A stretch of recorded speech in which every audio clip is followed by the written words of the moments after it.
In the blink of an eye, a life can vanish, he once said. I guess that's one sentiment most don't realize until they're too quoted as saying in their respective autumn years. I dare say autumn years, but for most folk that lived in Missouri back in the late 1800s, those years came mighty early. If a man welcomed his 17th birthday without a battle scar or a missing limb, well, he was nothing short of lucky. The Missouri of his youth was hard on his mother, but that didn't sway him from sticking to those convictions that had carried her through to her autumn years. Not much time had passed when her son was brought to her, half dead, suffering from a bullet wound to the lung. And during those dark and frigid nights, he was so often near to death that his mother would bend over his bed and put her ear to his heart to see if it was yet beating. It was said that he drew the face of his mother down to his and said, "Ma, I don't want to be buried here in a northern state." And Mr. Relda said, "My son, you shall not be buried here."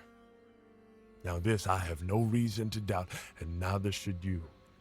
She told all her kin, "We are going back to old Missouri if the trip kills every one of us.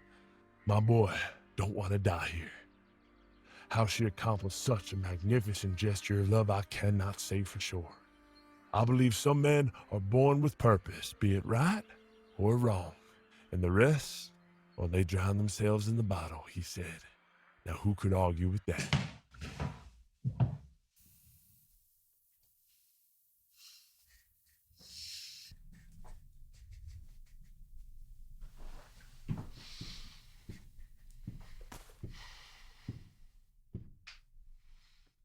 G, get some coffee brewing.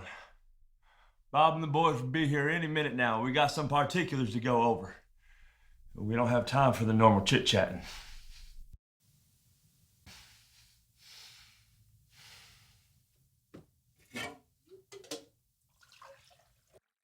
No time indeed. All business today.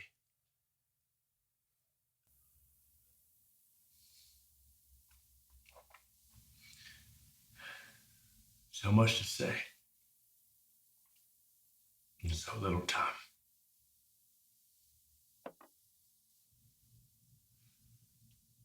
Ain't that the killer of all men? Time. And you'll have to pardon my use on the art of language, as I did not have the promise of a good education, like many folk from my youth. Though I do consider myself to be a unique kind of breed. See, I'm a man who always knew what he wanted, long before I was even old enough to know my way around a woman. And more importantly, I knew how to go about getting it too. See, by the time all of you were in finishing school, I was already a wealthy man.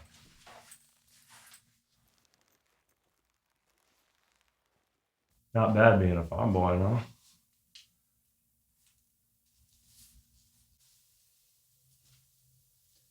Now, I know what all of you are thinking.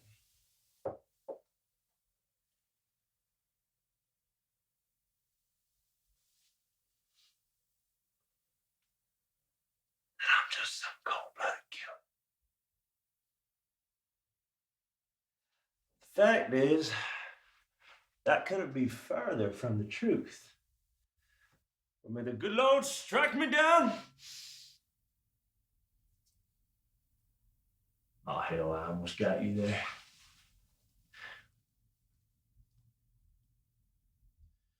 See, every man has their way, taking apart a story, twisting it the way they see fit, just like them writers from the papers. One day I'm a hero, and the next, Lucifer in the flesh.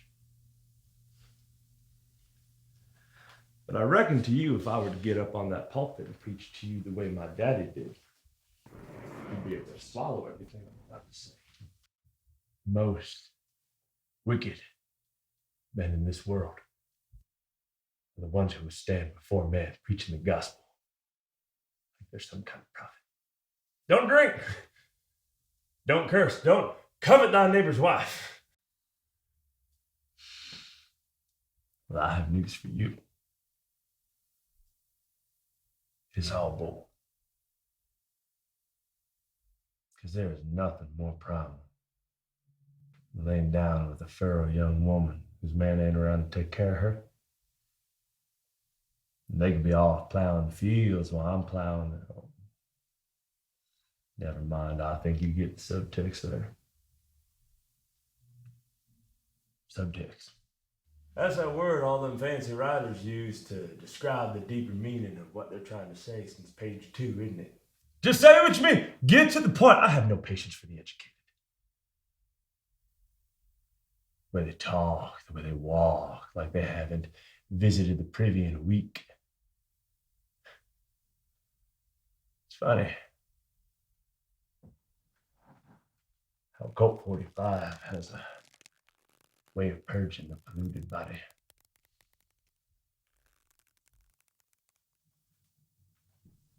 You see, in some ways, I'm just like any other father. I want my boy to have all that's coming to him.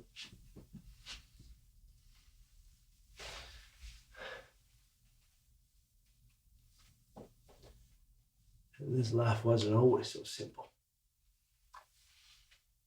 It took guts for the likes of me to get to this day. Now, I'm not saying I agreed with all them transgressions committed by my friend Billy Anderson.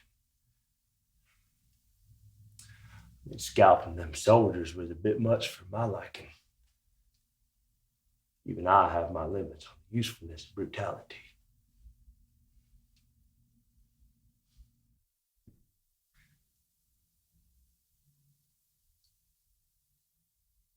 Papers called him a heartless scoundrel. Maybe so. But if ever there was a man who lived his life with purpose, it was Bloody Bill. Hey.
Yeah.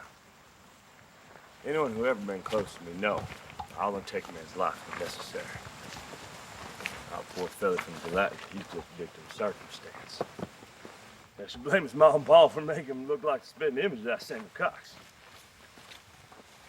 My dad and his family should thank me for making him famous. It was only for a moment.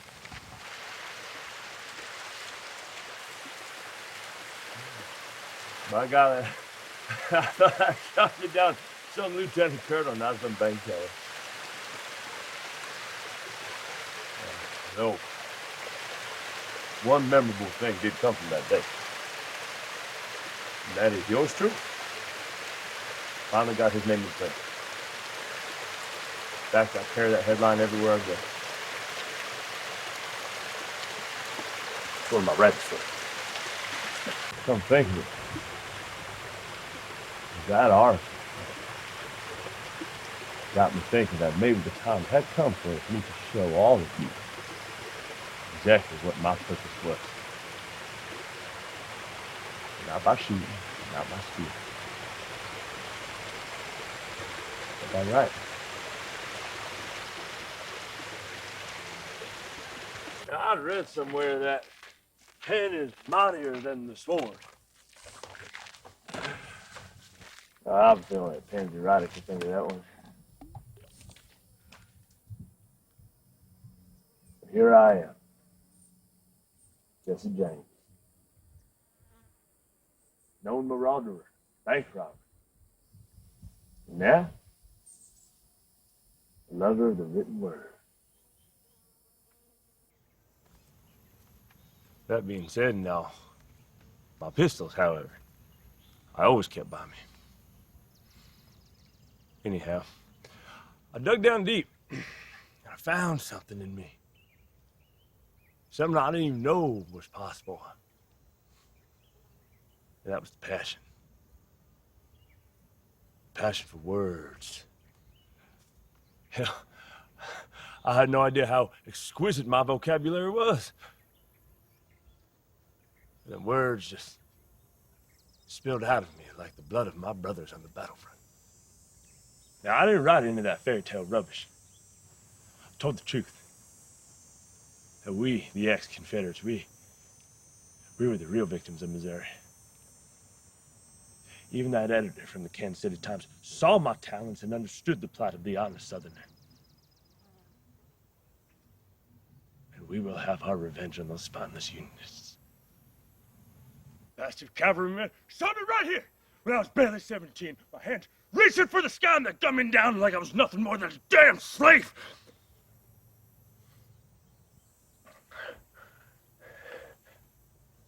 Oh, wait on. Don't worry, though. I meant it just fine. Hell, I've been shot before. Hell, I'd even go say this. Anyone who has the balls, point a pistol at a man or child, best know what it's like to have that hot ball of lead shred through their own flesh before they go squeezing the trigger. Taking a man's life is something that should be done with pride. I always considered myself to be a liberator of man. That was no more true than on the day that I crossed paths with Major Andrew Johnston. Back when I was riding Bloody Bill. It was one of them humid September days when we had gunned down dozens of unsuspecting Union soldiers just riding that train home. Those boys, they never saw what was coming. There they were, thinking about their sweethearts or their mama's rhubarb pie. Old Billy took them on a ride straight to their maker. Oh, I was in awe how he painted with that pistol. I swear he could have taken them all himself. Oh, I actually held back at first.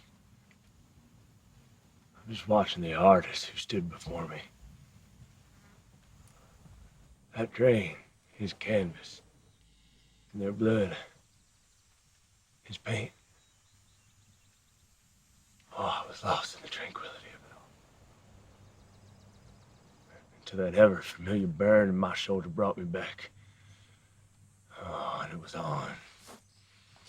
And the naive soldier who dared break my serenity, oh, he unleashed the rage within the beast.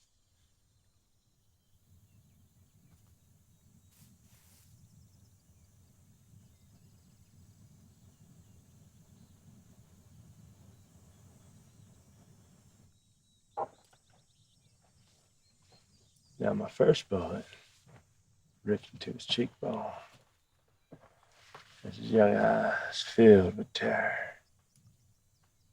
Yeah, look down. Good job. Take your aim on my cue. Ready? Aim.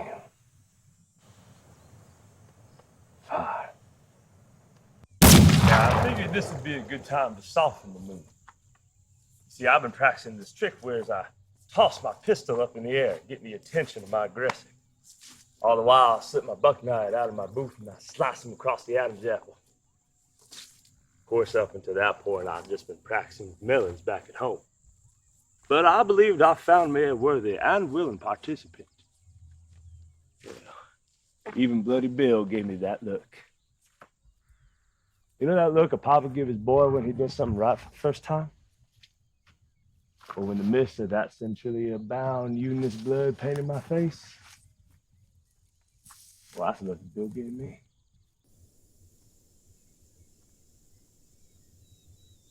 But I digress. I'm full of them fancy words, aren't I? So, I'm in the fight now. And we are dropping these ill-trained soldiers like it was their destiny to die at our hands. However, I do must confess, those boys didn't stand a chance with them single-shot muzzle loaders. I mean, anyone who knows anything about close-quarter combat knows how loud and smoky it gets in there. Makes it very difficult when all screaming the ricochets for even the best of us to concentrate. What was left of them Union soldiers ended up retreating up into the woods. A couple of them got caught up on the railroad tracks. Well, I just didn't have the heart to shoot them.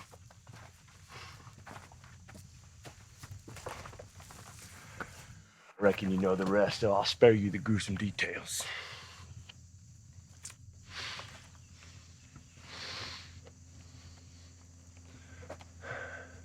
Being the deep thinker that I am, I took a moment to appreciate the sun set behind, disappearing under them hills. That's when I saw him.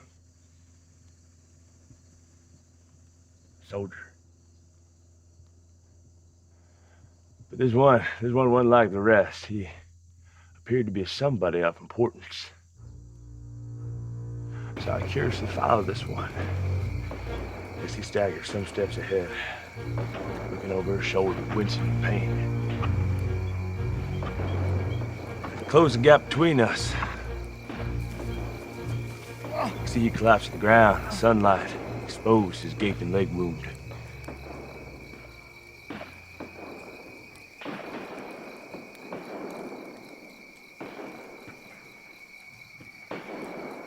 So I holstered my pistol.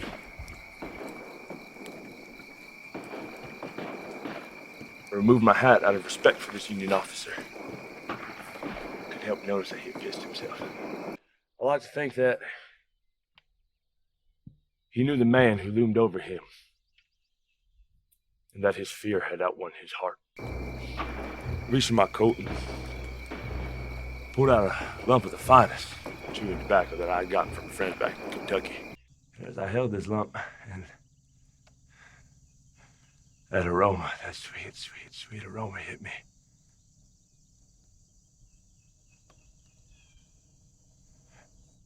And then the shouts and the gunfire, they were close behind.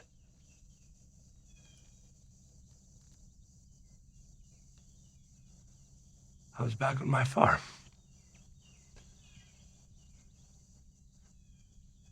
Out in my fields in the warm summer rain. What the hell are you waiting for?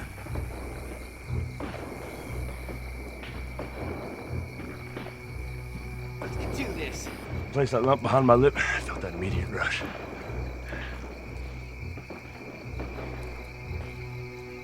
Being the generous man that I am, I removed the lump and placed it behind the lip of my adversary.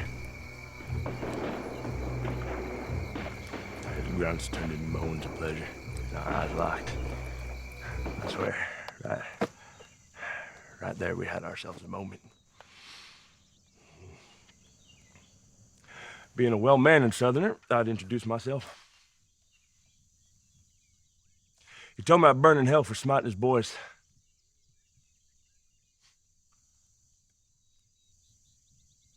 I just gazed into that commissioned officer's eyes. I didn't have to say anything. He knew it had to be done.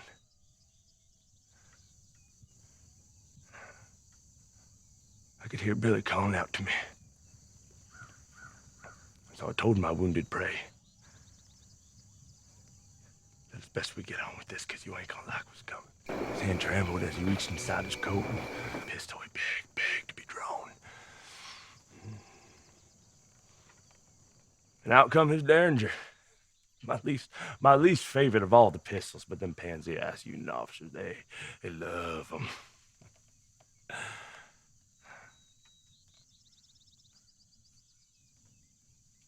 Our eyes locked. I spit my wad. I whopped my chin, and right there, that's when it happened. Bang!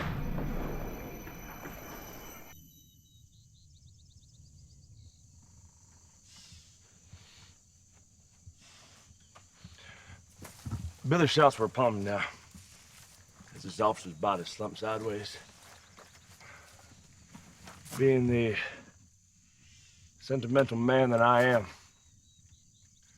I removed his Derringer out of his hands. I placed it in my boot. Billy was right up on me now. I could feel his hand on my shoulder. These words he said to me, I'll take with me right to the end. He said, "Boy, you outdone yourself. You killed Major A.V.E. Johnston." Yeah. Normally, I don't like taking credit for a kill that ain't mine. I just didn't have the heart to let Billy down. So we'll keep that one between us.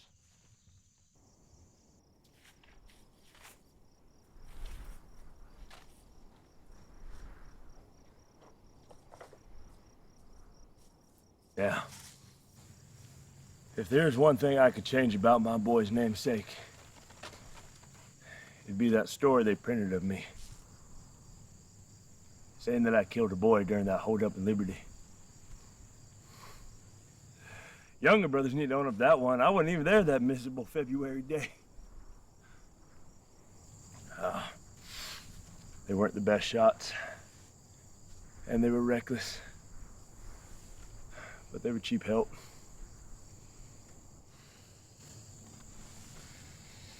Damn those idiots!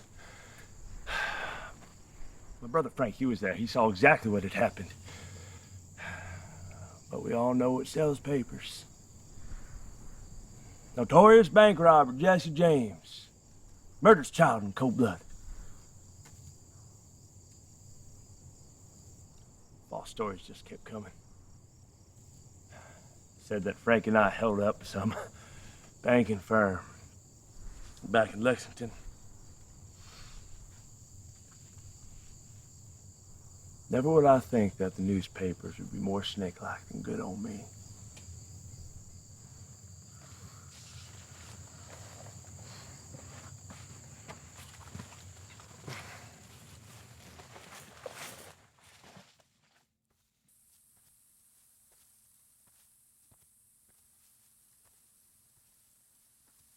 I know what I am. Anyone who ever crossed me know who I am. The Ridge-top photograph. The papers. They're supposed to tell the truth.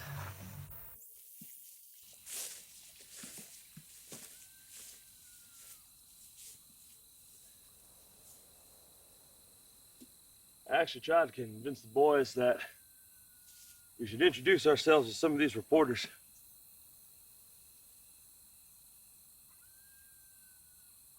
Take a stand.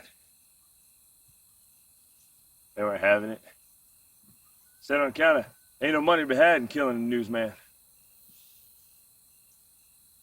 Maybe I am a maverick after all. But damn it, my principles were important to me. And the demeaning way they were treating me just had to stop. And just like any other intelligent businessman, I knew that we had to change alongside with the times. Bank robbers, they were beginning to bore me. More and more of them wealthy people are taking train across plains, so I figured it'd be a good time to take off foray to catch some trains. July 21st, 1873. Another day, new beginnings. I do recommend anyone who has their sights on the adventure side of robbing, best do it on a train. You don't have to worry about any sheriff or wannabe hero. Just a bunch of wealthy people, all too willing to give to my charity. And the fringe benefits are astonishing, as they wear the finest gold jewelry. So if you're in the market for a diamond ring for your lady, or a pendant for your side whore, well, it's a train robber's buffet. Man, I made a fortune off them high society socialites. You know how you know when you made it in stardom, don't you? They put on plays, write novels about you. Oh, sure, there were and are high bounties on me. But them good, hard-working folk don't want to see me get caught. Hanging from some tree. Even them reporters need me to go on. Hell, how else are they going to sell them papers? Oh, no. I was their entertainment. And if they were lucky enough to catch me in action, they knew I guaranteed them a show they'd recollect.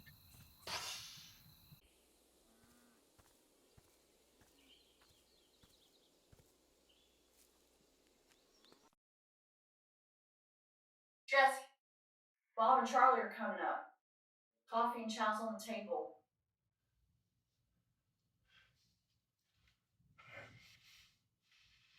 Go help your mama, okay?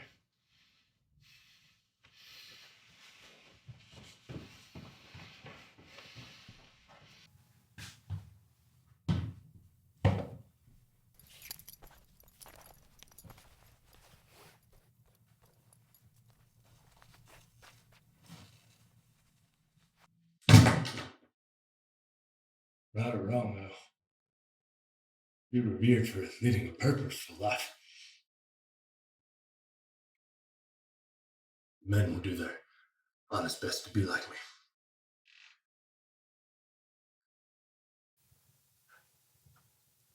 I have achieved more than I ever thought possible. And my kin will be better for it. Yeah. All that I've said when I met a bucket of piss.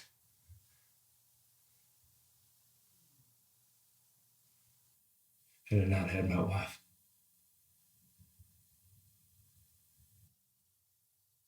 I love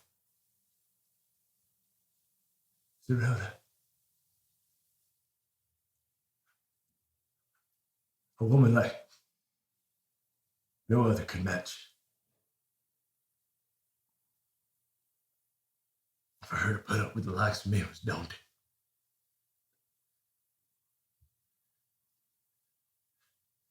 And my son. I sense greatness within him.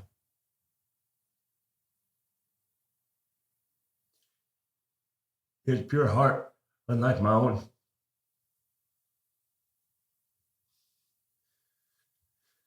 Yeah. I've always had the ability to size up a man in the 10th of a second, just by looking into his eyes.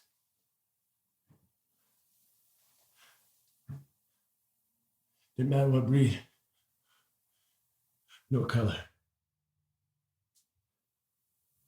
I knew if he had it, or if he was only acting like he did.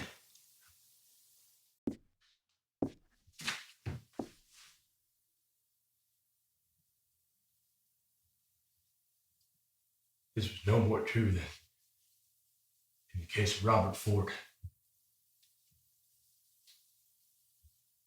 One of my biggest regrets was taking pity upon Bob.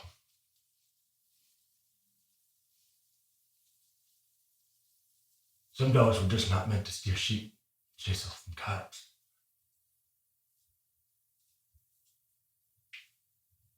Some are just meant to be put out to pasture. Much like Bob himself.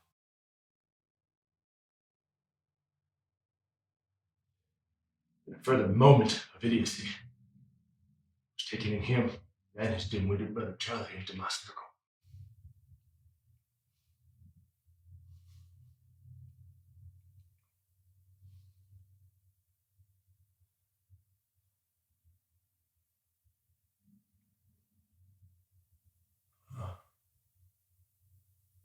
But would you look at that?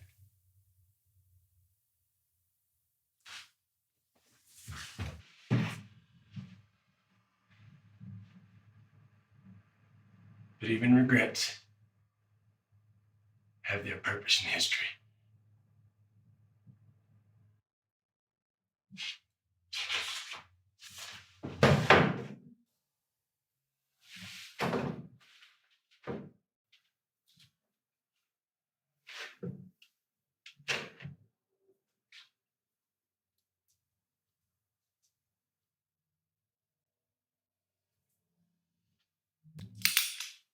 Steady now, Bob. Squeeze. Don't jerk the trigger. You'll miss your target.